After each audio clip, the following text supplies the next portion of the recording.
দক্ষিণ খালপাৰা মানকাছ জিলাত ভাবুকিত বনজ সম্পদ নিমাত বন বিভাগ দক্ষিণ খালপাৰা মানকাছ জিলাৰ জিলা ছাত্ৰ সন্থাৰ উপসভাপতি ৰাকিবুল ইছলাম সৰব হোৱা পৰিলক্ষিত হৈছে বন বিভাগৰ বিৰুদ্ধে। উল্লেখ্য যে দক্ষিণ খালপাৰা মানকাছ জিলাৰ ফটামাৰী চমৰাখালী তেলডালা ৰয়ডুবা আদি অঞ্চলৰ পাহাৰ আৰু বনাঞ্চলসমূহ সম্প্ৰীতি সংকট কৰাহত মানকাছৰ পূৰ্বাঞ্চল বনাঞ্চলত একাংশ বন্যদস্যু বীৰাপানে কাকো ভক্ষেপ নকৰাকৈ নিতৌ পাহাৰ খনন কৰা সমান্তৰালকৈ কাটি গৈছে মূল্যৱান গছ-গছনি।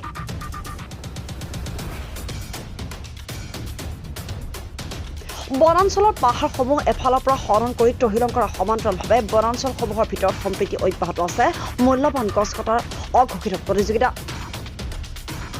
ট্ৰেক্টৰ ডাম্পাৰ জেচিপি লগাই দিনে নিশাই পাহাৰ কাটি গছ-গছনি ধ্বংস কৰি প্ৰাকৃতিক সম্পদ নষ্ট কৰাত উঠি পৰি লাগিছে দুষ্ট চক্ৰই।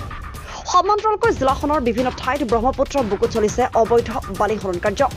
মানকাছৰ পূৰ্বাঞ্চলৰ সংৰক্ষিত বনাঞ্চলৰ ভিতৰত সংঘটিত হৈ থকা বন ধ্বংস কাৰ্যই বিপদ কঢ়িয়াই আনিছে বনজ সম্পদলৈ, যাৰ বাবে চিন্তিত হৈছে সচেতন মহল।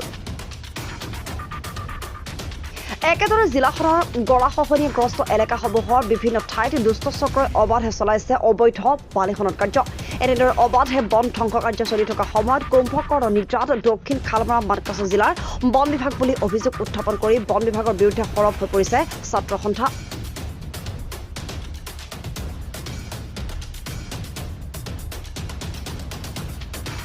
অসম চৰকাৰৰ এটা ব্যাঘুম বন বিভাগ থকাৰ পাছতো সংৰক্ষিত বনাঞ্চলসমূহে কেনেকৈ সংকুচিত আৰু ধ্বংস হ'বলৈ ধৰিছে, ইয়াক লৈ ছাত্ৰ নেতা প্ৰশ্ন উত্থাপন কৰিছে।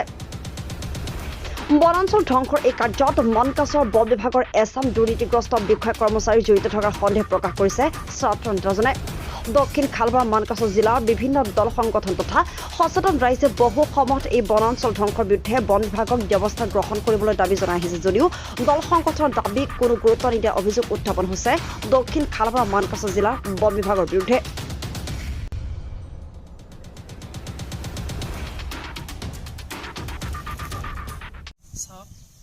আজি নহয়, আমি দেখা পাইছোঁ এবছৰ ধৰি, এবছৰ নহয় এবছৰ অতীতকৈ ইয়াতে কাঠফলা মেল চলি আছে বন বিভাগৰ নিমাত।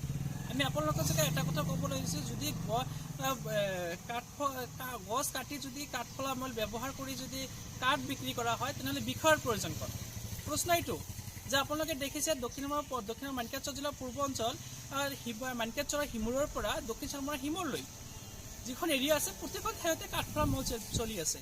সেই যেতিয়া আমি দেখা পাইছোঁ যে আমাৰ ইয়াত অবৈধ কাঠফলা মেল চলি আছে, তেতিয়া আমি বন বিভাগক ধুবুৰী ডিষ্ট্ৰিক্ট ফৰেষ্ট অফিচাৰক আমি এখন পত্ৰ যোগে স্মাৰক পত্ৰ দিছোঁ যে অতি সোনকালে এই আমাৰ যি বন অঞ্চল ধ্বংস কৰি কাঠফলা মেল চলি আছে বন্ধ কৰিব লাগে।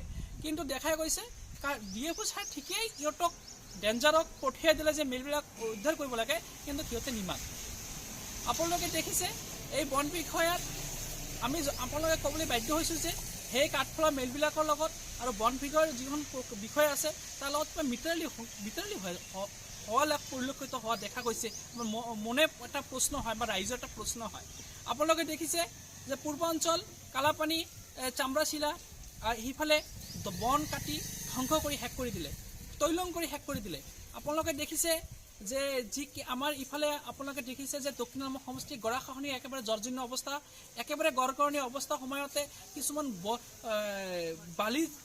বালিচক্ৰ যিবিলাক বন মানে ধ্বংস গৰাখহনীয়া মাটি কাটি সিহঁতৰ অবৈধ ব্যৱহাৰ চলি আছে। সিহঁতও সেইটো খবৰ যদি দেওঁ আমি, সিহঁতৰ নিমাত আমি জনামতে 85+ অধিক আছে। কি আছে 85+ কাঠফলা মেল মানুহৰ জনামতে আমাক মানুহে কয়, আৰু বিভিন্ন আকাৰত দেখা পাইছোঁ পিলাৰ 85+ মেল ইয়াত দেখা গৈছে। এই মেল ভিজিট কৰিবিন আগত আপুনি জানে যে যেতিয়া ডিষ্ট্ৰিক্ট দীপক ডেকা ছাৰ ধুবুৰীৰ আৰক্ষী বিভাগ যেতিয়া আমি ফোন কৰিছিলোঁ, তেতিয়া তেওঁ লগে লগে আহি ইয়াত একশ্যন চলোৱা দেখা গৈছিল। কিন্তু একশ্যন দেখুৱাই সেই দক্ষিণ চালমাৰা যিখন ৰেঞ্জাৰ আছে তেখেতক কৈ গৈছে যে যিবিলাক অবৈধ কাঠফলা মেল আছে বন্ধ কৰিব লাগে। দেখা গৈ ল'ল যে দক্ষিণ ধুবুৰী জিলাৰ DFO যোৱাৰ লগে লগে 3 দিন পিছতে আকৌ এইবিলাক মেল চলি আছে। শেহতীয়াকৈ বনজ সম্পদ ধ্বংস কাৰ্য বন্ধ কৰিবলৈ বন বিভাগে দক্ষিণ খালমাৰা আৰু মানকাছৰ থানা আৰক্ষীৰ সহায় বিচাৰি পত্ৰ প্ৰেৰণ কৰিছে, কিন্তু নিমাত বন বিভাগ।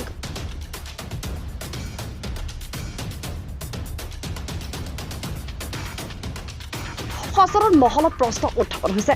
দক্ষিণ খালবাৰ মানকাছ জিলাত 2জন বিট অফিচাৰ থকাৰ পাছতো কেনেকৈ দিনে নিশাই চলি আছে বনজ সম্পদ ধ্বংসলীলা কিয় সকলো চাই থকাৰ পাছতো কঠোৰ ব্যৱস্থা গ্ৰহণ কৰা নাই বন বিভাগে সেয়া ৰহস্যৰ আঁৰত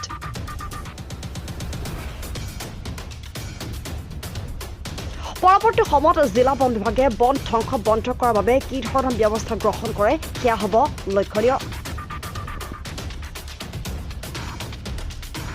হাতশিঙিমাৰীৰ পৰা ছফুৰ ৰহমানৰ প্ৰতিবেদন DNA আছাম